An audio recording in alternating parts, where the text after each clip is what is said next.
Вътрешната сигурност е ядрото на държавния суверенитет, неговата най-основна и същевременно най-уязвима функция.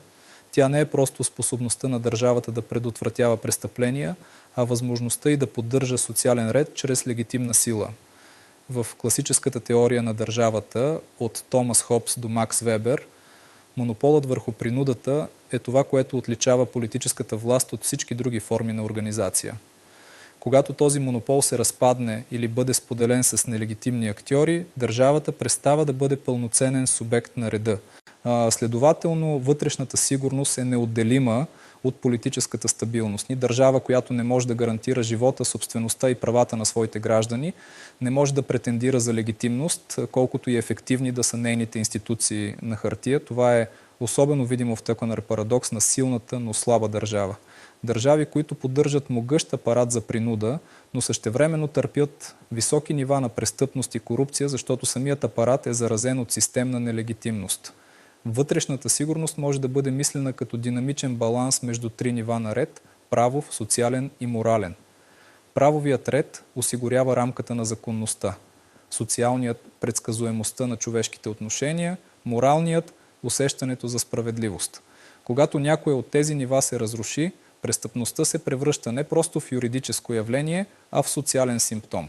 Така както икономическата инфлация изяжда доверието в парите, криминалната несигурност изяжда доверието в институциите. От гледна точка на политическата теория, държавата има две противоположни, но взаимозависими задачи – да контролира насилието и да запази свободата. Първата без втората води до авторитаризъм, а втората без първата до анархия.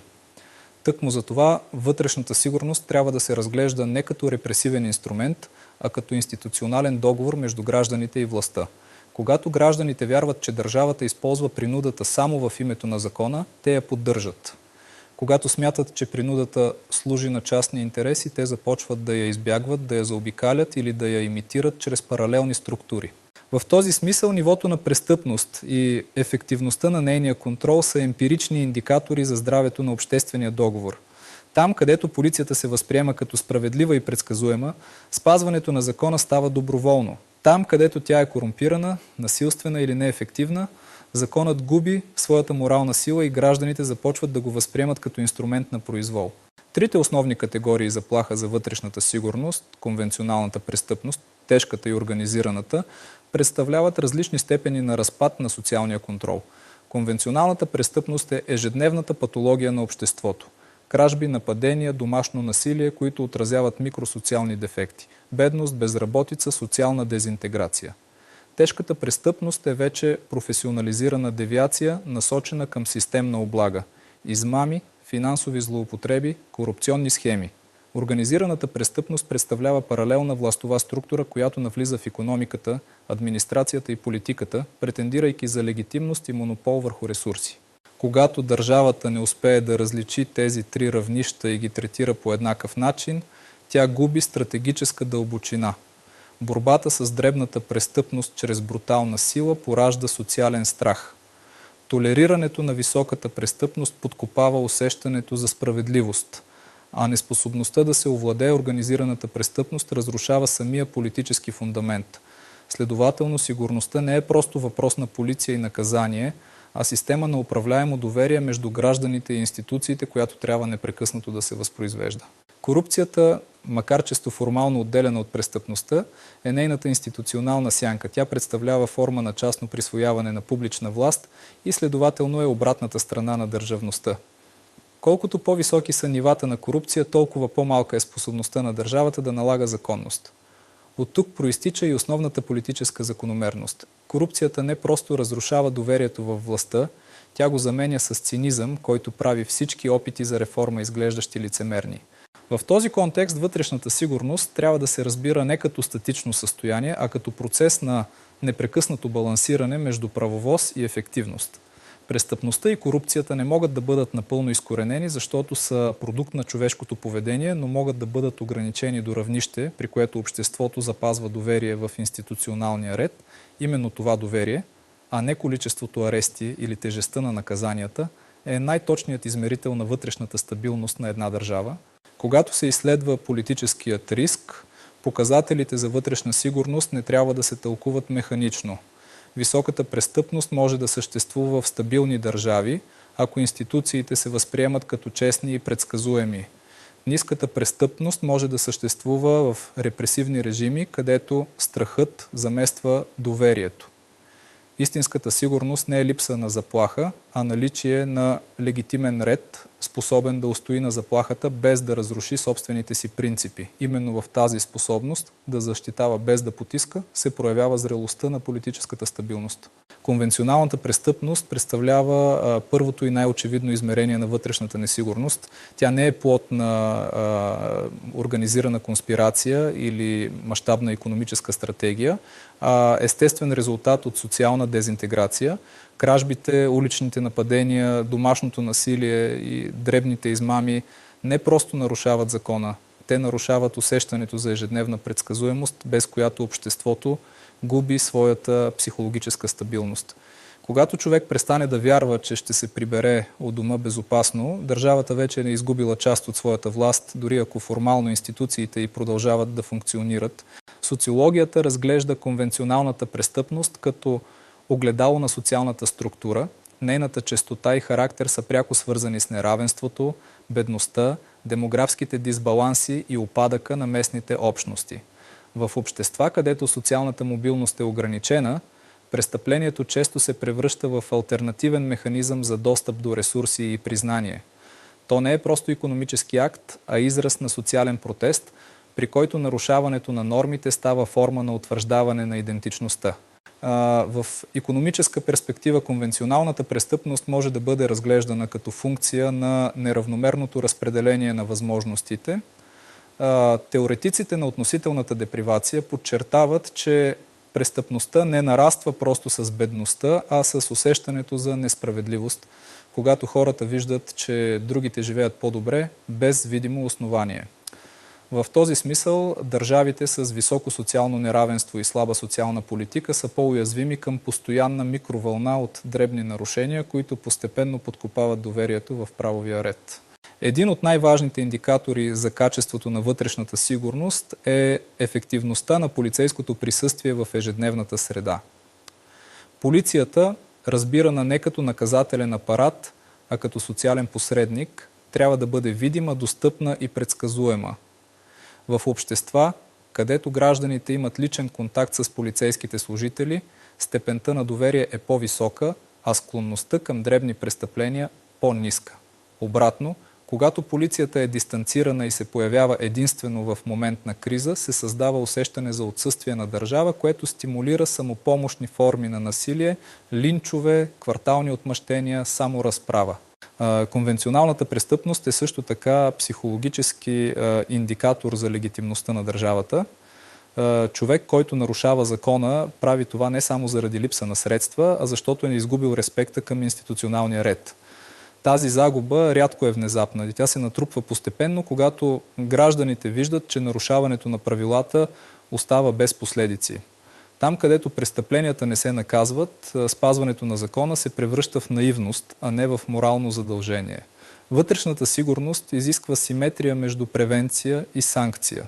Прекомерната репресия води до страх и отчуждение, прекалената мекота до чувство на безнаказаност. Ефективната политика срещу конвенционалната престъпност се основава на социално разпознаване на риска, съчетание от образование, градско планиране, социални услуги и достъпна правна защита.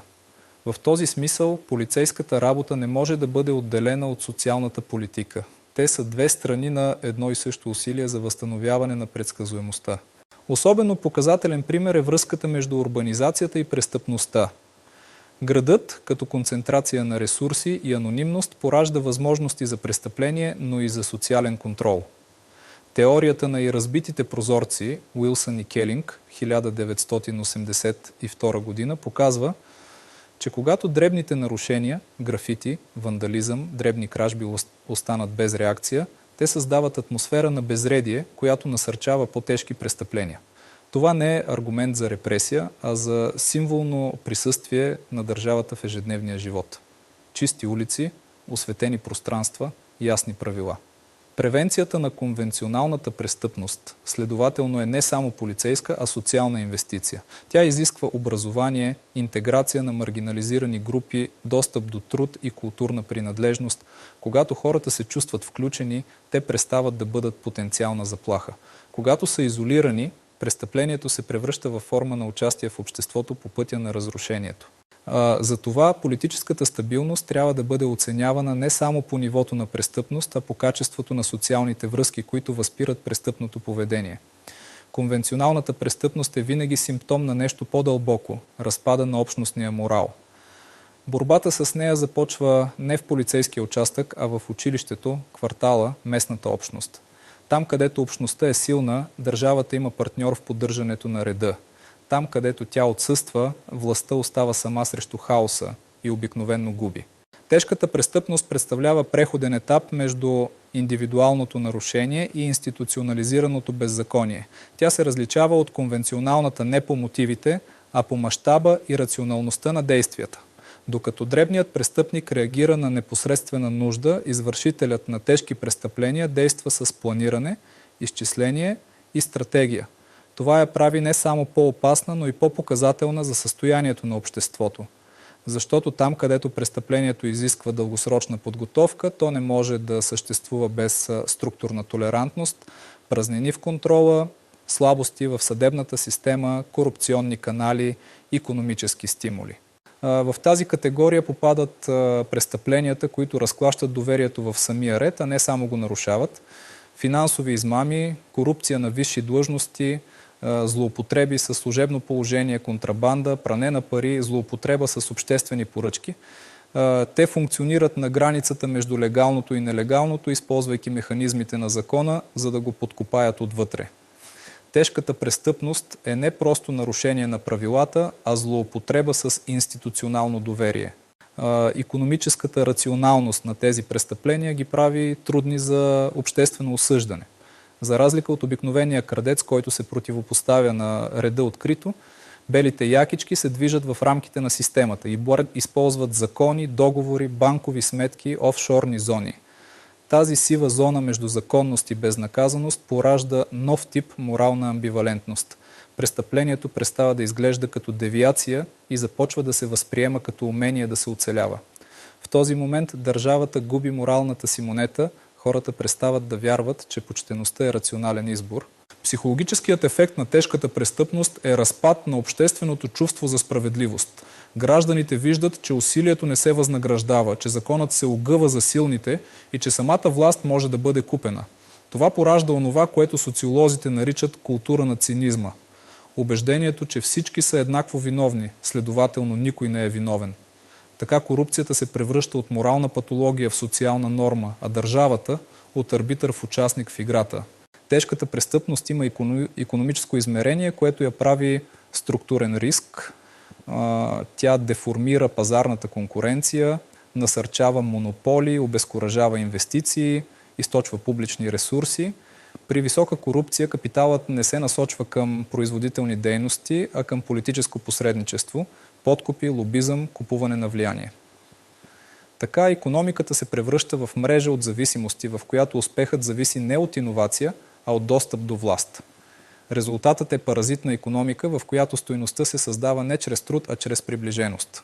От гледна точка на управлението, борбата с тежката престъпност изисква институционална прозрачност и контролен капацитет. Не става дума само за закони, а за тяхното прилагане. Системите за електронно управление, достъп до обществена информация и независими антикорупционни органи имат смисъл само ако обществото вярва, че могат да действат без политическа намеса. Там, където прокуратурата, полицията и съдът функционират като клонове на политическа власт, борбата с престъпността се превръща в ритуал на лицемерието. Тежката престъпност има свойството да прониква вертикално, от улицата към върха на държавата. В този процес тя трансформира самата администрация, създавайки вътрешна иерархия на зависимости. Когато бюрокрацията започне да работи не за закона, а за собствения си интерес, държавата се превръща в автомат на корупция. Всеки натиск отгоре се разпределя надолу под формата на облага, а всяка инициатива отдолу се купува с подкуп. тогава дори най-добрата политика се проваля, защото се изпълнява в среда, която я неутрализира. Това обяснява защо държавите с високи нива на корупция могат да съществуват десетилетия без външни катаклизми, но се разпадат внезапно, когато обществото изгуби търпение. В такива моменти престъпността престава да бъде престъпление, защото се превръща в колективен навик. Всички участват, всеки печели малко, никой не вярва в промяна. Именно тогава избухва социалният гняв, който вече не търси справедливост, а възмездие. Политическата стабилност в подобна среда е илюзорна, защото се крепи върху мълчаливо съгласие да не се задават въпроси. Истинската устойчивост идва едва когато обществото приеме, че корупцията не е съдба, а избор и че моралът не е лична слабост, а стратегически ресурс. Борбата с тежката престъпност не се води само с прокуратура и закони.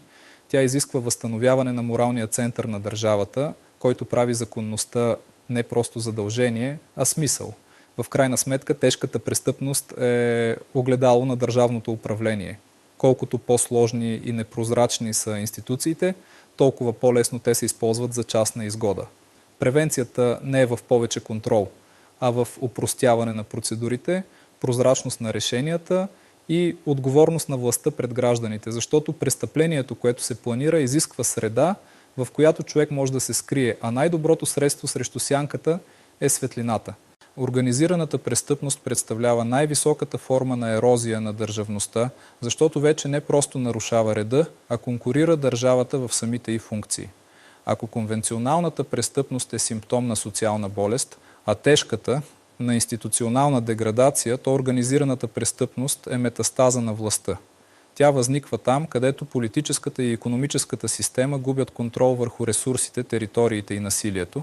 Историческият опит показва, че организираната престъпност процъфтява в зони на слаба държавност, периоди на преход, кризи, войни или внезапна икономическа либерализация. Тогава, когато старите институции се разпадат, а новите още не са укрепнали, възникват сиви територии, в които държавният контрол е заменен от неформални режими на власт. Тези режими могат да се изграждат около криминални групировки, етнически мрежи, олигархични кланове или дори части от самата администрация, които действат автономно. Общото между тях е, че упражняват принуда и извличат рента без да притежават легитимност. От политическа гледна точка, организираната престъпност е форма на неофициална суверенност. Тя изгражда свои структури на съд, защита, дистрибуция и лоялност. В райони, където държавата отсъства или е дискредитирана, мафията или местната мрежа от корумпирани чиновници поема нейните функции. Осигурява работа, защита, финансиране, а понякога и справедливост. Тази подмяна на властта е изключително опасна, защото размива границата между законност и нелегалност. Гражданите започват да виждат в мафиотската структура не враг, а алтернатива, по-бърза, по-ефективна и по-малко лицемерна от официалните институции. Икономическото измерение на организираната престъпност е капитализация на беззаконието. Тя превръща престъплението в бизнес, създавайки пазари за нелегални стоки и услуги. Наркотици, оръжие, контрабанда, трафик на хора, пране на пари. При това тези пазари не съществуват изолирано. Те се преплитат с легалната икономика чрез финансови посредници, фирми паравани, офшорни зони и политическо покровителство. В резултат престъпността престава да бъде маргинално явление и се превръща в структурен компонент на икономиката, който генерира печалби, но унищожава институционалния морал. Там, където организираната престъпност проникне в политическите структури, възниква симбиоза между престъпност и власт, често наричана state capture, превземане на държавата. Тя се проявява в контрол върху обществени поръчки, изборни процеси, съдебни назначения и медии. Така политическата конкуренция се заменя с картел на властта, а изборите се превръщат в ритуална легитимация, не в израз на волята на гражданите. В този момент престъпността не е вече заплаха отвън, а вграден елемент на управлението. Организираната престъпност притежава и висока адаптивност, благодарение на хоризонталната си структура.